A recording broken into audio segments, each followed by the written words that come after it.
아마 이 5가지는 비디오 마케팅을 조금만 시작하셔서 시간이 지나시면은 바로 아마 직면하는 그런 문제들이 될 것 같습니다.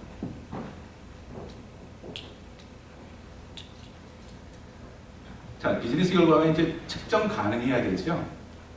그러니까 우리가 얼마나 잘했는지 또는 얼마나 많은 사람들이 들어왔는지 측정을 할 수가 있어야 돼요. 그러니까 측정할 수가 있어야 계산할 수 있고 성장할 수가 있습니다.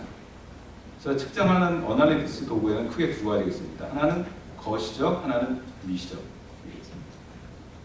거시적인 건 주로 이제 전체적인 시청자 수가 얼마나 들어왔는지, 또 가장 많은 비디오, 많이 보는 비디오는 뭔가, 또는 랜딩 페이지 비디오가 얼마나 많은 컨버전에 도움을 줬는가, 또는 시청자 수가 가장 많았던 날짜에 세부 정보를 이제 들어와가지고 이 날짜 이 시간에 우리가 비디오를 런칭해서 올리면은 가장 많은 사람들이 바로 볼 수 있겠다.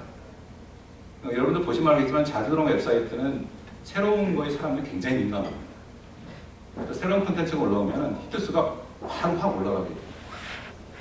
그래서 그러한 것을 이제 많이 들어오는 시간대나 이런 거를 어나리틱스 통계 분석을 통해 가지고 저희가 분석해낼 수가 있습니다. 또 한 가지 이제 마크로 미세한 레벨인데요. 뭐 인게이징 레벨은 어떤지, 또는 통계 분석 툴을 통해서 가령 좀 어느 부분이 재미가 없으면 그 부분을 편집해야 되는 부분인지, 또 전체적으로 좋은 부분이 있으면 이 다음에 컨텐츠를 만들 때는 어떠한 식으로 만들어야 되는지, 이러한 툴들을 제공해 줄 수가 있습니다. 예를 들면 저희 이제 브라이커브의 비디오 마케팅 아카데미인데요. 저희가 이제 매주 새로운 마케팅 비디오를 올립니다. 그래서 조금 이제 모니터링 해가지고요, 인게이지먼트 스코어를 이렇게 쭉 트래킹을 합니다.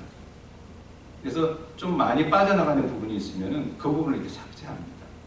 그래서 보통 어떤 비디오 같은 경우에 처음 한 20초가 사람들이 많이 빠져나가더라고요. 그 부분을 잘라내고 다시 올렸더니 전체적인 인게이지먼트가 쭉 이렇게 상위적으로 유지되는 걸 볼 수가 있었습니다. 그래서 전체적인 이런 툴들을 가지고 마케팅에 연동하는 상태가 굉장히 중요하게 됩니다.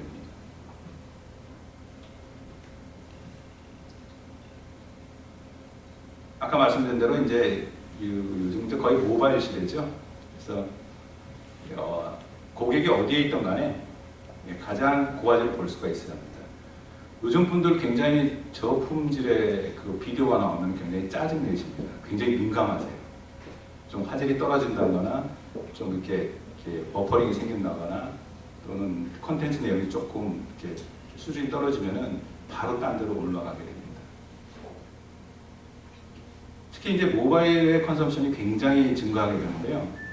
지금 여기 보시는 거는 AI 리서치라고 이제 외국 유명한 리서치 회사가 한 건데, 제가 보기에는 2018년 되면 40% 이상이 아마 모바일 비디오로 할 것 같습니다.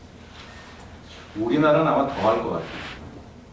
지금 많은 사람들이 이 동영상을 찍어서 많이 올리고 있는 거 보면은 2018년이 아니라 더 땡겨질 것 같다는 그런 생각도 많이 듭니다. 그 밑에는 이제 어도비에서 이제 조사한 자료입니다. 그러니까 32%의 유명 브랜드가 장기적인 마케팅 주요 목표로 모바일 비디오와 컨텐츠 마케팅으로 삼고 있습니다. 이거는 뭐 어떤 큰 트렌드 같아요.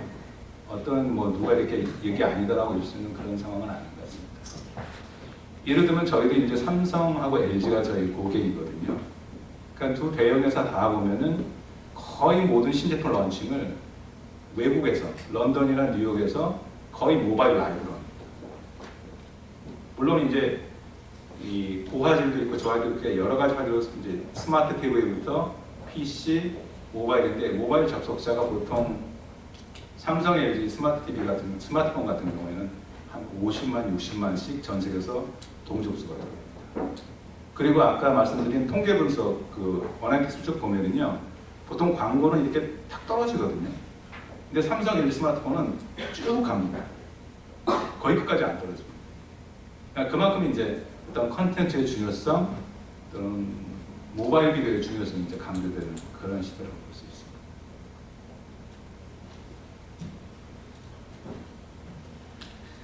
사실 이제 좀 더 이제 멋진 비디오 경험을 하려면 뭐가 필요할까요? 그 인게이지먼트를 높이기 위해서 이제 가장 중요한 것이 비디오 플레이어입니다. 사실. 유튜브 보시면은 굉장히 플레이어가 거의 유튜브에 딱 맞춰져 있거든요.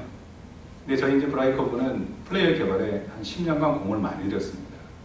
그래서 지금 삼성, LG도 전부 다 저희 플레이어를 자기 자신들이 원하는 대로 다 위지위로 다 바꿔서 씁니다. 그러니까 자기만의 스타일리시한 플레이어들을 만들 수가 있습니다. 그래서 커스터마이징 할 수 있는 플레이어를 사용하는 게 굉장히 중요합니다. 자기만의 브랜드 색깔을 이제 낼 수가 있는 거죠.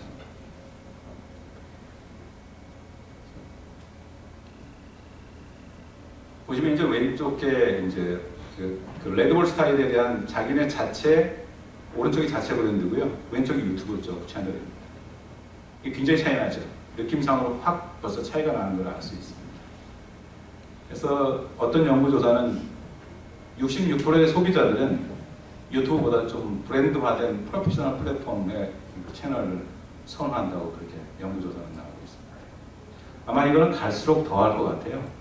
사람들 눈높이가 자꾸 고품격, 고품질의 비디오를 추구하고 있기 때문에 이러한 트렌드는 더 많이 가속화될 것 같습니다.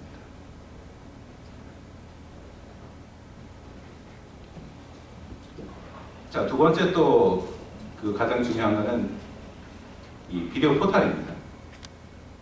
우리나라는 아직 좀 덜한 것 같은데요. 해외는 지금 홈페이지 첫 화면은 완전히 전부 다 비디오 썸네일로 도배하는 사이트가 많아지고 있습니다. 그러니까 첫 화면 딱 들어가면은 몽땅 비디오뿐이 없어요. 그 중에 자기 필요한 거 클릭하면 모든 정보가 다 있습니다. 물론 이제 뭐 이런 사이트는 굉장히 반품률도 낮고요. 더더군다나 구매로 이어지는 컨버전 레이트는 훨씬 더 높습니다. 최근에 우리나라도 이런 사이트가 차츰 느는 걸로 그렇게 알고 있습니다.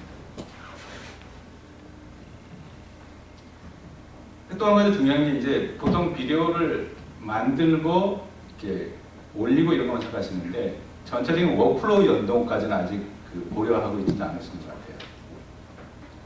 그래서 보시면 이제 왼쪽에 비디오 컨텐츠가 있고요. 맨 오른쪽에 이제 디스플레이가 있습니다. 또 맨 오른쪽에 뭐 소셜 네트워크, 트위터나 페이스북 이런 아울렛이 있는 거죠. 그 중간에 이제 여러 가지 클라우드상의 저희 솔루션이 있는데요. 그 중에 중요한 게 이제 이 톱니바퀴처럼 되어 있는 컨텐츠 관리 시스템, 유저 관리 시스템 또는 비디오 쉐어링해서 자동으로 그러니까 어떤 사람이 뭔 일을 해야 되는 게 아니라 설정만 해놓으시면은 자동으로 저희 플랫폼에서 SNS로 이렇게 밀어 올라가게 됩니다. 그리고 이제 포탈들이 있는데 이 포탈이 모바일의 반응형 포탈이죠. 그러니까 이 PC에서 보나 홈페이지에서 보나 모바일에서 보나 똑같은 유저 익스피리언스를 경험하게 되는 그러한 반응의 이렇게 모바일 환경을 제공해드려야 됩니다. 이 모든 데이터가 전부 다 또 어나리틱스 빅데이터 통계 분석으로 들어가게 됩니다. 그래서 이게 분석이 돼서 어디서 고칠지 또 다음 비디오 콘텐츠는 어떻게 만들어질지 피드백이 됩니다. 이게 이제 선순환 구조로 돌아가는 거죠. 그래서 이러한 비디오 테크놀로지가 그러한 워크플로우와 같이 연동이 돼야 돼요. 그래서 어느 한 가지 컴포넌트만 연동이 되는 게 아니라 이 전체가 다 같이 유기적으로 돌아가야 되는 그런 시스템의 워크플로우를 꼭 만드셔야 돼요. 사실 이 데이터가 유기적으로 연동이 안 되면요, 그 빅데이터 분석하는데 치명적으로 결함이 나옵니다. 그래서 회사는 나중에 비즈니스 할 수 있는 마케팅 기회를 또 잃어버릴 수도 있는 그런 상황이 됩니다.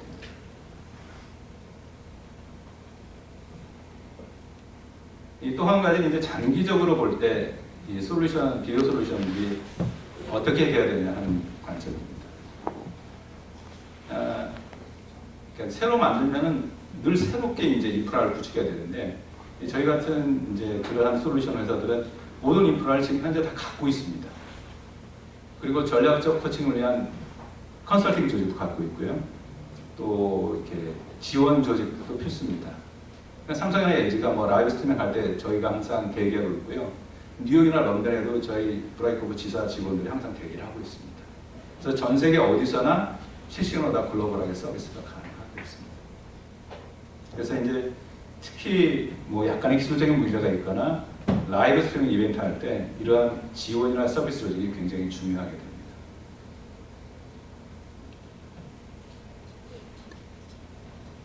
자, 지금까지 쭉 전략에 대해서 살펴봤고요. 앞으로는 이제 이 인게이지먼트와 트래픽을 증가시켜서 실제로 이제 회사의 마케팅 목표를 어떻게 하면 달성할 수 있는가, 이건 5가지 방법을 한번 생각을 해보겠습니다. 뭐 당연한 얘기죠. 이제 비디오를 만들어야 되겠죠. 첫째는 이게 뭐 마케터들이 할 수 있는 가장 중요한 일이기도 하고 또 가장 쉬운 일이기도 합니다. 그래서 웹사이트 방문했을 때 고객이 진짜 원하는 그 고품격의 비디오를 보여줘서 인게이징하게 하는 게 이제 첫 번째 가장 중요한 일이 되겠죠. 그렇게 해서 이제 인게이징하게 되면은 나중에 컨버전까지 이제 자동으로 연결이 됩니다. 보통 한 3배 정도 늘어난다고 합니다. 그러니까 이그젝 타겟이라고요. 저희 이제 원래 이메일 마케팅 하는 회사인데 워낙 비디오 마케팅 이런 쪽에 잘해서 비디오가 이제 홈페이지에도 있고요. 또는 제품 튜토리얼도 있고 또 고객 지원도 있고 또 블로그에도 전체 비디오가 다 도배되어 있었습니다. 결국은 나중에 이제 보여드리자면 이렇게 비디오 포털까지 만들어 가지고요. 딱 첫 화면이 이겁니다. 그러니까 전체가 다 비디오 썸네일로 이제 도배가 되어 있는 거죠. 그래서 나중에 결국은 거대 회사인 세일즈부스.com에 같이 합병이 돼가지고요. 지금은 그 큰 회사의 일부분으로 역할을 하고 있습니다. 두 번째는 이제 아까 늘 말씀드렸지만은 항상 비즈니스 결과는 이 성과를 측정을 해야 됩니다. 측정하지 않으면 개선할 수 없고 개선하지 않으면은 성장할 수 없습니다. 그리고 이거는 단순히 이제 시청자의 숫자나 뷰 카운트만을 생각하는 게 아니라 고객이 늘 말씀드린 모바일 시대이기 때문에 모바일까지 고려한 그런 환경이 되어야 됩니다. 그리고 언제 시청이 중단해서 빠져나온까지 다 빅데이터로 분석할 수 있는 툴들이 있으셔야 됩니다. 그래서 그 빠져나가는 그 비디오 부분을 수정을 해줘야 다음에 또 인게이지먼트가 계속 올라갈 수가 있습니다.